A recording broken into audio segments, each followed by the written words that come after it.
ಕುಮಟಾ ತಾಲೂಕಿನ ಗ್ರಾಮೀಣ ಭಾಗಗಳಲ್ಲಿ ಸಂಚರಿಸುವ ಡಕೋಟಾ ಬಸ್ಗಳು ಆಗಾಗ ಕೆಟ್ಟು ಹೋಗುತ್ತಿರುವುದರಿಂದ ಗ್ರಾಮೀಣ ಭಾಗದ ಜನರಿಗೆ ತೀರಾ ತೊಂದರೆಯಾಗಿದೆ.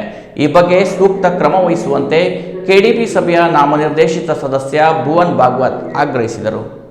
ಕುಮಟಾ ತಾಲೂಕು ಪಂಚಾಯತ್ ಸಭಾಂಗಣದಲ್ಲಿ ನಡೆದ ತ್ರೈಮಾಸಿಕ ಕೆಡಿಪಿ ಸಭೆಯಲ್ಲಿ ಮಾತನಾಡಿದ ಕೆಡಿಪಿ ಸಭೆಯ ನಾಮನಿರ್ದೇಶಿತ ಸದಸ್ಯ ಭುವನ್ ಭಾಗವತ್ ಅವರು, ಅಘನಾಶಿನಿ ಭಾಗದಲ್ಲಿ ಡಕೋಟಾ ಬಸ್ಗಳನ್ನು ಓಡಿಸಲಾಗುತ್ತಿದ್ದು, ಇವು ಸದಾ ರಸ್ತೆ ಮಧ್ಯೆ ಹಾಳಾಗಿ ನಿಲ್ಲುತ್ತವೆ. ಇದರಿಂದ ಪ್ರತಿನಿತ್ಯ ಶಾಲಾ ಕಾಲೇಜುಗಳಿಗೆ ಓಡಾಡುವ ವಿದ್ಯಾರ್ಥಿಗಳು, ಶಿಕ್ಷಕರು ಪರದಾಡುವಂತಾಗಿದೆ. ಹೀಗಾಗಿ ಬಸ್ ವ್ಯವಸ್ಥೆ ಸುಧಾರಿಸಬೇಕು ಎಂದು ಒತ್ತಾಯಿಸಿದರು. ಇದಕ್ಕೆ ಪ್ರತಿಕ್ರಿಯಿಸಿದ ಕುಮಟಾ ಕೆಎಸ್ಆರ್ಟಿಸಿ ಘಟಕ ವ್ಯವಸ್ಥಾಪಕರು ಅಗತ್ಯ ಕ್ರಮ ವಹಿಸುವ ಭರವಸೆ ನೀಡಿದರು. ಈ ಸಂದರ್ಭದಲ್ಲಿ ಶಾಸಕ ದಿನಕರ್ ಶೆಟ್ಟಿ ಅವರು ಕೂಡ ಸಿರಸಿಯಿಂದ ಕತಗಾಲ ಪಟ್ಟಣ, ಬುಗುರಿಬೇಲ, ಚಂದಾವರ ಮಾರ್ಗವಾಗಿ ಹೊನ್ನಾವರಕ್ಕೆ ಹೊಸ ಬಸ್ ಮಾರ್ಗ ಆರಂಭಿಸಬೇಕು ಎಂದು ಸಾರಿಗೆ ಅಧಿಕಾರಿಗಳಿಗೆ ಸೂಚಿಸಿದರು. ಬೆಂಗಳೂರು ಹಾಗೂ ದೂರದಿಂದ ಸಂಚರಿಸುವ ಪ್ರಯಾಣಿಕರ ಬಸ್ನಲ್ಲಿ ಭಾರೀ ಪ್ರಮಾಣದ ಲಗೇಜ್ ಹೇರಬಾರದು. ಅಲ್ಲದೆ ಬಸ್ ಅವಘಡಕ್ಕೆ ತುತ್ತಾದಾಗ ಪ್ರಯಾಣಿಕರು ತುರ್ತು ನಿರ್ಗಮಿಸಲು ಹಿಂಭಾಗದಲ್ಲಿ ಡೋರ್ ವ್ಯವಸ್ಥೆ ಮಾಡಬೇಕು ಎಂದು ಕೆಡಿಪಿಯ ಸರ್ಕಾರದ ಪ್ರತಿನಿಧಿ ದೀರು ಶಾನ್ಭಾಗ್ ಆಗ್ರಹಿಸಿದರು.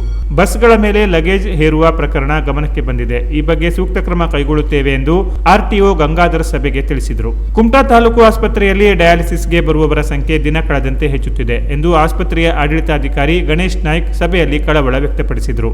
ಕಿಡ್ನಿ ಸಮಸ್ಯೆಯಲ್ಲದೆ ಕ್ಯಾನ್ಸರ್ ಮತ್ತು ಹೃದಯ ರೋಗ ಸಮಸ್ಯೆ ಸಹ ಕರಾವಳಿ ಭಾಗದ ಜನರಿಗೆ ಹೆಚ್ಚಾಗಿ ಕಾಡುತ್ತಿದೆ. ಸದ್ಯ ಸರ್ಕಾರಿ ಆಸ್ಪತ್ರೆಯಲ್ಲಿ ಡಯಾಲಿಸಿಸ್ ಮಷೀನ್ಗಳ ಕೊರತೆ ಇಲ್ಲ, ಆದರೂ ಜನ ಎಚ್ಚರಿಕೆ ವಹಿಸಬೇಕು ಎಂದರು.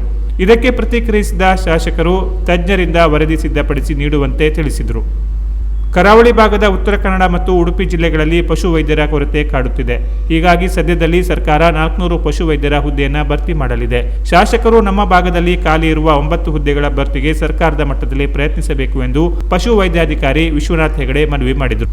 ಸಭೆಯಲ್ಲಿ ಅರಣ್ಯ, ಕೃಷಿ, ಲೋಕೋಪಯೋಗಿ, ತೋಟಗಾರಿಕೆ, ಸಹಕಾರ, ಪೊಲೀಸ್, ಕಂದಾಯ ಇಲಾಖೆ ಅಧಿಕಾರಿಗಳು ಇಲಾಖಾವಾರು ಪ್ರಗತಿ ನೀಡಿದರು.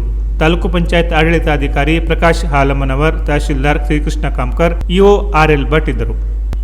Canara plus news, Kumta.